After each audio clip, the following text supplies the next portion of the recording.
सत्या 360 प्रवीण में आपका स्वागत है। आज आप सुनेंगे वट सावित्री व्रत कथा। वट सावित्री व्रत कथा के अनुसार मध्य देश में अश्वपति नाम के परम ज्ञानी राजा थे।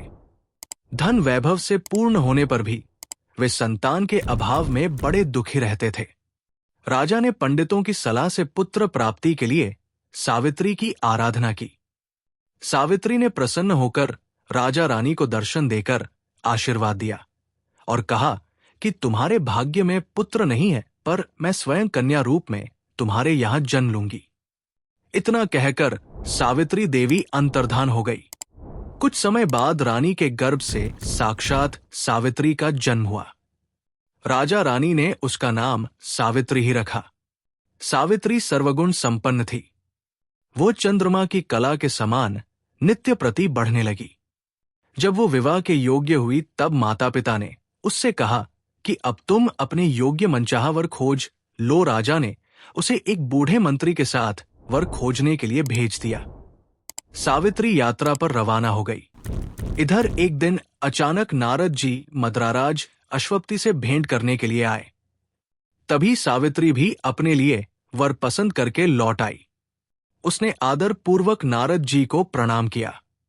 नारद जी ने उसे विवाह योग्य देखकर राजा अश्वपति से पूछा कि आपने इसके योग्य वर खोजा है या नहीं। राजा ने बताया कि मैं सावित्री को वर खोजने के लिए भेजा था। वो अभी लौट कर आई है और अब वही बताएगी कि उसने अपने पति रूप में किसे पसंद किया है। राजा की बात सुनकर नारद जी ने सावित्री से पूछा कि तुमने किस वर के साथ विवाह करने का निश्चय किया है। सावित्री ने परम विनम्र हो हाथ जोड़कर निवेदन किया कि महाराज, राजा द्युमत्सेन का राज्य रुक्मी ने छीन लिया है और वो अंधे होकर रानी के साथ वन में रहते हैं। उनके एकमात्र पुत्र सत्यवान को ही मैंने अपना पति बनाने का निश्चय किया है। सावित्री ने ऐसा कहने पर नारद जी ने राजा अशोकपति से कहा कि आपकी कन्या ने वर खोजने में निसंदेह भारी परिश्रम किया है। सत्यवान गुणवान और धर्मात्मा है। वो रूपवान और समस्त शास्त्रों का ज्ञाता है। वो अपने माता पिता के समान सदा सत्य बोलने वाला है। इसी कारण उसका नाम सत्यवान हुआ। जिस प्रकार समुद्र रतन की राशि है, उसी भांति सत्यवान सभी सद्गुणों का भंडार है। वो सब प्रकार से सावित्री के योग्य है। वो सब बातों में सावित्री के साथ क्षमता रखता है। इतना कुछ होते हुए भी उसमें एक भारी दोष है, जिसके सामने ये सभी गुण फीके पड़ जाते हैं। वो अल्प आयु है और 1 वर्ष की समाप्ति पर उसकी मृत्यु हो जाएगी। नारद जी के मुख से ये वचन सुनकर राजा अशोकपति का चेहरा उदास हो गया और उनके मधुर स्वप्न नष्ट हो गए। नारद जी के वचन कभी मिथ्या नहीं हो सकते, ऐसा विचार कर उन्होंने सावित्री को समझाया कि ऐसे क्षीणायु व्यक्ति के साथ विवाह करना कल्याणकारी नहीं है, इसलिए कोई अन्य वर पसंद कर लो। पिता की बात सुनकर सावित्री ने कहा कि अब मैं शारीरिक संबंध के लिए तो कभी मन में भी किसी अन्य पति के खोजने का विचार नहीं कर सकती। कोई भी संकल्प पहले मन में आता है, फिर वाणी से कहा जाता है, कहने के पश्चात उसे करना ही होता है, चाहे वो शुभ हो या अशुभ। मैंने जिसे एक बार अपने मन से पति स्वीकार कर लिया है, वही मेरा पति होगा।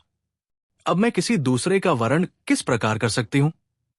राजा एक ही बार आज्ञा देता है, पंडित एक ही बार प्रतिज्ञा करते हैं और कन्यादान भी एक ही बार होता है।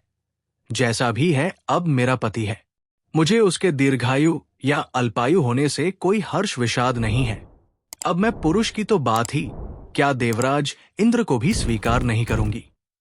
कोई शक्ति मुझे मेरे इस निश्चय से नहीं दिगा सकती। मैं पुनः दृढ़ता पूर्वक कहती हूं कि सत्यवान ही मेरा पति होगा।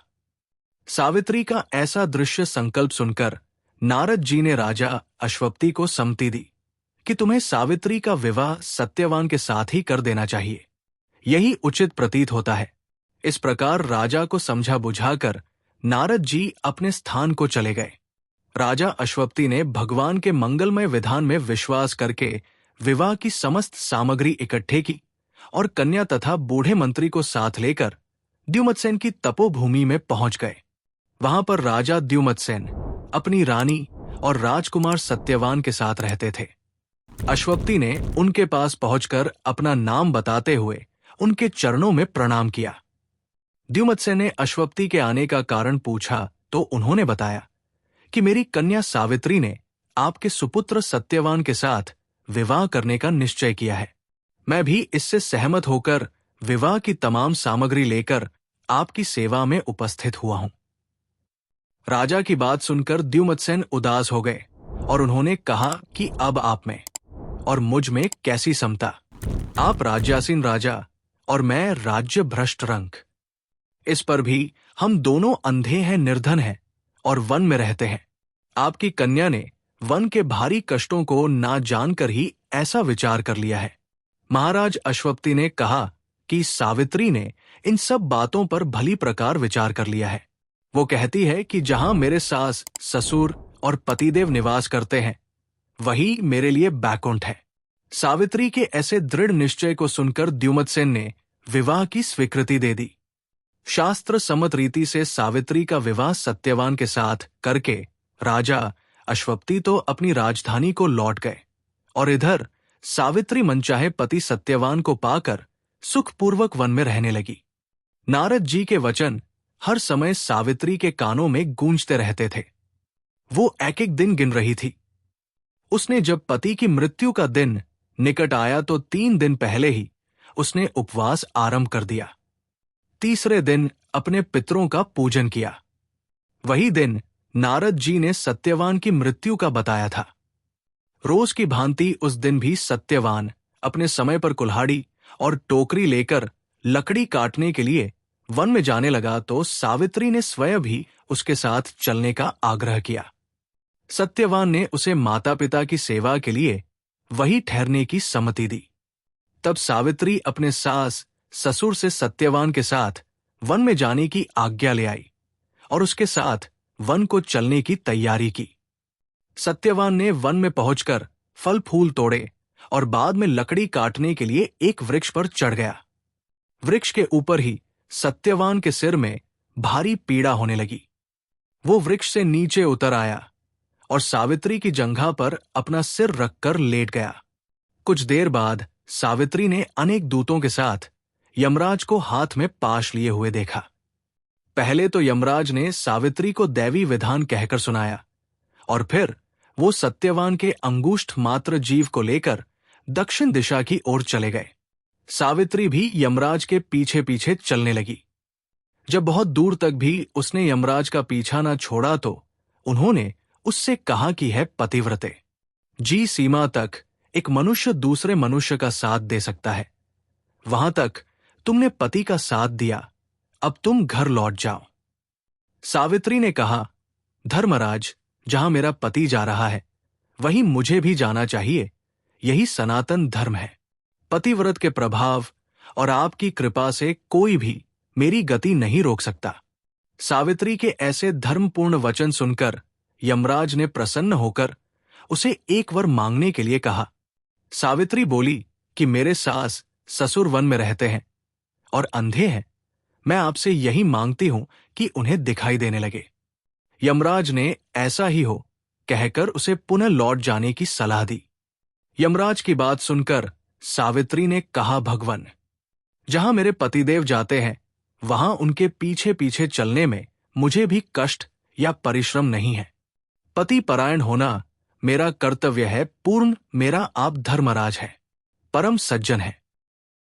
सत्य पुरुषों का समागम भी तो कुछ काम पुण्य का फल नहीं है।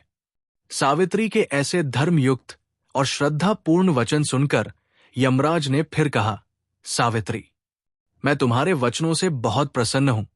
तुम मुझसे एक वरदान और मांग सकती हो। सावित्री ने कहा, राजा द्युमत्सेन का राज्य छीन गया है, उसे वो पुनः प्राप्त करें और धर्म में उनकी सदैव प्रीति रहे, यही वरदान मुझे दीजिए। यमराज ने वरदान देकर पुनः उसको लौट जाने को कहा, किंतु वो नमनी और बराबर पीछा करती रहे। उसकी ऐसी दृढ़ पतिभक्ति देख यमराज ने प्रसन्न होकर उसे तीसरा वरदान देने की इच्छा प्रकट की। तब सावित्री ने अपने पुत्र की भलाई को दृष्टि में रखकर सो भाई होने का वरदान मांगा। यमराज ने सहर्ष ये वरदान भी दिया। सावित्री से पुनः आगे न बढ़कर लौट जाने का आग्रह किया, किंतु सावित्री अपने प्राण पर अडिग रही। सावित्री की ऐसी निष्ठा और दृढ़ संकल्प देखकर यमराज का हृदय पसिज गया। वे बड़ी कोमल वाणी में बोले हैं, सुव्रते, तुम ज्यों ज्यों उत्तम धर्मयुक्त और गंभीर युक्तिपूर्ण वचन कहती हो, त्यों त्यों मेरी प्रीति तुम पर बढ़ती जाती है। अतः तुम सत्यवान के जीवन को छोड़कर एक और वरदान मुझसे ले लो और अपने घर लौट जाओ। पहले तीनों वरदान पाकर सावित्री ने अपने ससुर, कुल और पितृ कुल दोनों का कल्याण कर दिया। अब केवल अपनी ही भलाई का प्रश्न समझ थापा पूर्ण विरामती पारायण नारी को अपने पति की आयु वृद्धि के अतिरिक्त और क्या फल कामना हो सकती है। यही सोचकर सावित्री ने सत्यवान से स्वपुत्र होने का वरदान मांगा।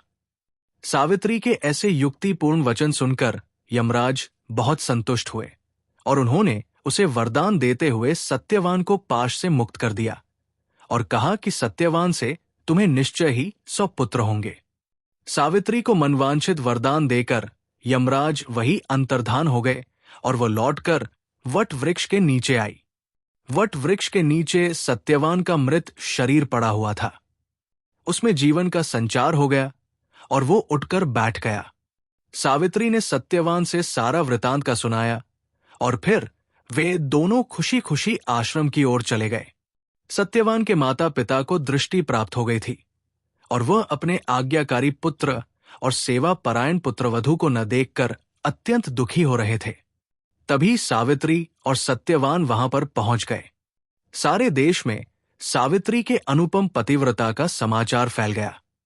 प्राजनों ने महाराज देवमाता सेन को ले जाकर आदर पूर्वक राज्य सिंहासन पर बैठाया।